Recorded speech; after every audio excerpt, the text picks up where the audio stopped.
दिवाळीच्या फराळात करंजी बनवण्याचं एक खास महत्त्व असतं. चला तर बनवूया. 2 वाटी मैदा, अर्धी वाटी रवा व दूध. मैद्यामध्ये अर्धी वाटी रवा व तूप टाकून घट्ट पीठ मळून घ्या व 15 मिनिटं बाजूला ठेवावे. बघा, आपल्या करंजीचे सारण व बाहेरचं आवरण अगदी खुसखुशीत बनेल व ती खायलाही अतिशय चविष्ट लागेल. अशा प्रकारे कणिक मळून घ्यावी. आपल्या पिठाचे असे गोळे बनायला पाहिजे. असे मऊसूत कणिक मळून घ्यावे व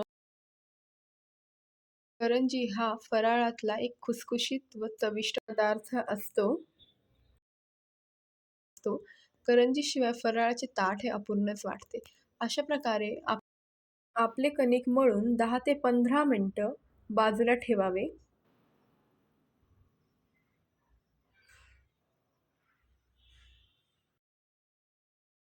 चला तर सारणाकडे वळूया. सर्वप्रथम येथे मी 50 ग्राम खोबरे किसून घेतले आहे. साधारण अर्धा वाटी रवा भाजून घ्यावा तूपमध्ये. असा मस्त फसफसेपर्यंत रवा भाजून घ्यावा.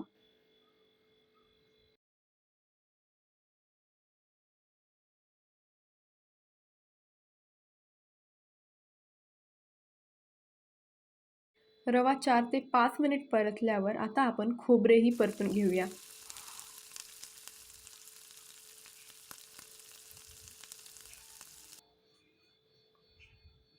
सारणासाठी खोबरं, रवा, पिठी साखर एकत्र एकजीव करून घेऊया. अशा प्रकारे अतिशय मस्त आणि चविष्ट सारण बनून रेडी आहे.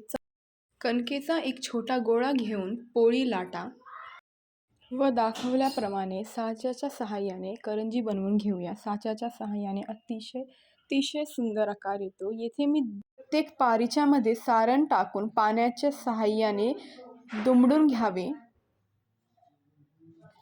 व एक्स्ट्रा पीठ काढून घ्यावे. बघू शकता किती सुंदर प्रकारे आपल्या करंजी तयार आहेत. साधारणतः 20-21 करंज्या तयार आहेत. तर ही बॅच तळून घेऊया.